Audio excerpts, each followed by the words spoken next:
ሰላም ጤና ይስጥልኝ። ፈጣን እውነተኛና ጥልቅ መረጃዎችን ወደ እናንተ የሚያደርሰው የፈጠነ ሚዲያ ነው። የዛሬው የዓለም አቀፍ ዜና እትማችን ልዩ ትኩረቱን በመካከለኛው ምስራቅ በአውሮፓና በታላላቅ የዲፕሎማሲ መድረኮች ላይ አድርጓል። ዛሬ በእትማችን በብሪታንያ የተነሳው አዲስ የፖለቲካ ማዕበል ጠቅላይ ሚኒስትር ኬር ስታርመርን ከስልጣን ሊያወርዳቸው እንደሚችል እየተነገረ ነው። በሌላ በኩል የተባበሩት አረብ ኤሚሬት የሆርሙዝ ሰርጥን ሙሉ በሙሉ ወደ ጎን የምትተውበትን ግዙፍ የነዳጅ ፕሮጀክት እያፋጠነች ይገኛል። ኢትዮጵያ ደግሞ በብሪክስ መድረክ የተባበሩት መንግስታት ድርጅት የጸጥታው ምክር ቤት በአስቸኳይ እንዲሻሻልና የታዳጊ ሀገራት የዕዳ ሸክም እንዲቃለል ጠንካራ ጥሪ አቅርባለች። ዝርዝሩን እንደሚከተለው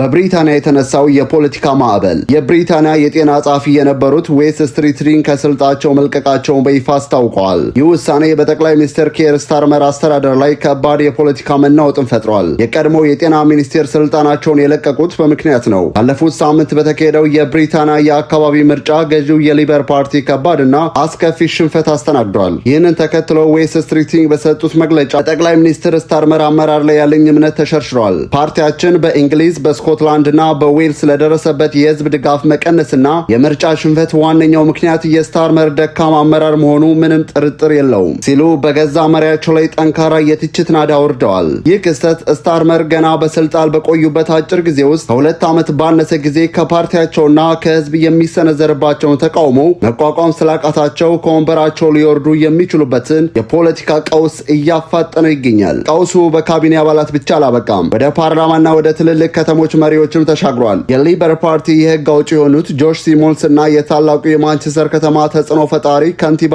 አንዲ በርንሃም በስታርመር ላይ ያላቸውን ተቃውሞ በይፋ አሳይተዋል። በተለይም ከንቲባ አንዲ በርንሃም በፓርላማ ውስጥ በስታርመር ላይ ለሚነሳው ማንኛውም የእምነት ማጣት ድምፅ ምቹ ሁኔታን ለመፍጠር ሲሉ አሁን ካላቸው የምክር ቤት መቀመጫ ለመልቀቅ መወሰናቸው ታውቋል። ይህ የሚያሳየው በፓርላማ ውስጥ በስታርመር ላይ የተቀናጀና የተደራጀ የውስጥ መፈንቅለ መንግስት እየተጠነሰሰ መሆኑ ነው። ጠቅላይ ሚኒስትር ኬር ስታርመር የጤና ሚኒስትሩ መልቀቅ ተከትሎ የተፈጠረውን ክፍተት በፍጥነት ለመሙላትና መረጋጋትን ለመፍጠር አዲስ ሹመት ሰጥተዋል። በዚህም መሰረት ጄምስ ሙሬ አዲስ የብሪታንያ የጤና ጸሐፊ ሆነው ተሹመዋል። ሙሬ በፖለቲካ ውስጥ ረጅም ልምድ ያላቸው ቢሆንም አሁን የተረከቡት የጤና ሚኒስቴር መስሪያ ቤት በሀገሪቱ የሕክምና ስርዓት ቀውስና በፖለቲካ አለመረጋጋት የታወከ በመሆኑ ትልቅ ፈተና ይጠብቃቸዋል። ይህ የፖለቲካ ድራማ የሚያሳየው የብሪታንያ ፖለቲካ አሁንም መረጋጋት እንዳልቻለ ነው። የኮንሰርቫቲቭ ፓርቲን የ14 ዓመታት አገዛዝ አስወግዶ ወደ ስልጣን የመጣው የኬር ስታርመር የሊበር መንግስት የብሪታንያን ኢኮኖሚና ማህበራዊ ቀውሶች በፍጥነት መፍታት ባለመቻሉ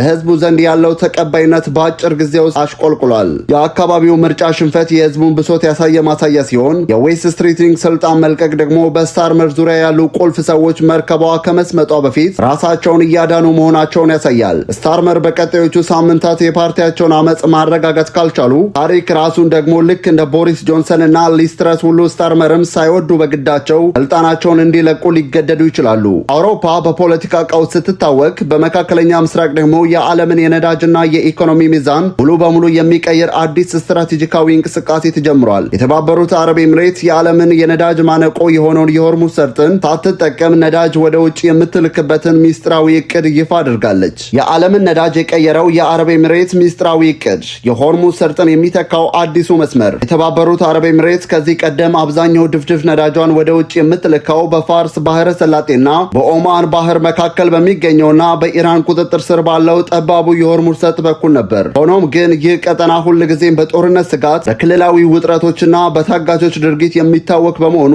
ኤምሬትስ የኢኮኖሚ ዋስትናዋን ለማረጋገጥ አማራጭ መንገድ መፈለግ ግድ ሆኖባታል። የኢኮኖሚ መረጃ ምንጩ ብሉምበርግ በቅርቡ ባወጣው ሪፖርት መሰረት የተባበሩት አረብ ኤሚሬት ይህንን ስጋት ለመቅረፍ የምዕራብ ምስራቅ የነዳጅ መስመር የተሰኘውን ግዙፍ ፕሮጀክት ግንባታ በከፍተኛ ሁኔታ እያፋጠነችው ትገኛለች። ይህ አዲስ የነዳጅ ማስተላለፊያ መስመር ነዳጁን በቀጥታ ይዞ የሚጓዘው ኤምሬትስ የነዳጅ ማውጫ ማዕከላት ተነስቶ በኦማን ባህረ ሰላጤ ላይ ወደምትገኘው ስትራቴጂካዊቷ የፉጃራ ወደብ ነው። የፉጃራ ወደብ ከሆርሙዝ ሰርጥ ውጭ የምትገኝ በመሆኗ ማናቸውም አይነት የክልላዊ ጦርነት ቢነሳ እንኳን ያለምንም መስተጓጉል ነዳጅን ለዓለም ገበያ ማቅረብ የምትችል አስተማማኝ በር ነች። ፕሮጀክቱ ቀደም ብሎ የተጀመረ ቢሆንም በአሁኑ ወቅት በመካከለኛው ምስራቅ ያለው የጂኦፖለቲካ ውጥረት፣ የቀይ ባህርና የጋዛ ቀውስ እየተባባሰ በመምጣቱ ግንባታው እንዲፋጠን ተደርጓል። በዚህ መሰረት እንደ አውሮፓውያን አቆጣጠር በ2027 ሙሉ በሙሉ ስራ ይጀምራል ተብሎ ይጠበቃል። ተመልካቾቻችን አረብ ኤምሬት በኢኮኖሚው ረገድ ይህንን ስታደርግ አዲሷ የብሪክስ አባል የሆነችው ሀገራችን ኢትዮጵያ ደግሞ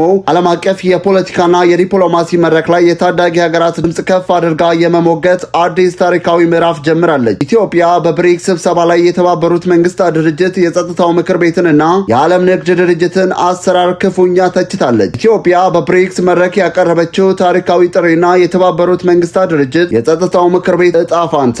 ኢትዮጵያ ወደ ብሪክስ ስብሰባ ከተቀላቀለች ወዲህ በዓለም አቀፍ መድረኮች ላይ ያላት ተጽዕኖ በከፍተኛ ሁኔታ እየጨመረ መጥቷል። በቅርቡ በተካሄደው የብሪክስ ስብሰባ ላይ የኢትዮጵያ ልዑክ እንደገለጸው አገሪቱ በአሁኑ ወቅት በአንድ ወገን የበላይነት የሚመራውን የዓለም የፖለቲካና የኢኮኖሚ ስርዓት ለመቀየር ከብሪክስ አባላት ሀገራት ጋር በቁርጠኝነት ትሰራለች። ኢትዮጵያ የምትፈልገው የዓለም ስርዓት ባለብዙ ወገን ዲፕሎማሲ የሰፈነበት፣ የትናንሽና የታዳጊ ሀገራት ድምፅ እኩል የሚሰማበትና ፍትሐዊነት የተረጋገጠበት ስርዓት እንዲሆን ነው። ይህ ደግሞ የብሪክስ ምስረታ ዋና ዓላማ በመሆኑ የኢትዮጵያን ዲፕሎማሲያዊ ተሰሚነት ከፍ ያደርገዋል። በዚህ ጉባኤ ላይ ኢትዮጵያ ድምጿን ከፍ አድርጋ ከሞገተችባቸው ጉዳዮች መካከል አንዱ የተባበሩ መንግስታት ድርጅት የጸጥታው ምክር ቤት ማሻሻያን የተመለከተ ጉዳይ ነው። ኢትዮጵያ የአፍሪካን የጋራ አቋም በጽኑ እንደምትደግፍ በድጋሜ አረጋግጣለች። ይህ ማለት አፍሪካ በጸጥታው ምክር ቤት ውስጥ ድምፅን የመሻር መብት ያላቸው ቋሚ መቀመጫዎች ሊኖራት ይገባል የሚለው ነው። የኢትዮጵያ ልዑክ እንዳስገነዘበው የአፍሪካ ውክልና በማናቸውም የውጭ ኃይሎች ተጽዕኖ ሳይሆን በአህጉሪቱ ህዝቦች ነባራዊ ፍላጎትና ውሳኔ ላይ ብቻ የተመሰረተ መሆን አለበት። ኢትዮጵያ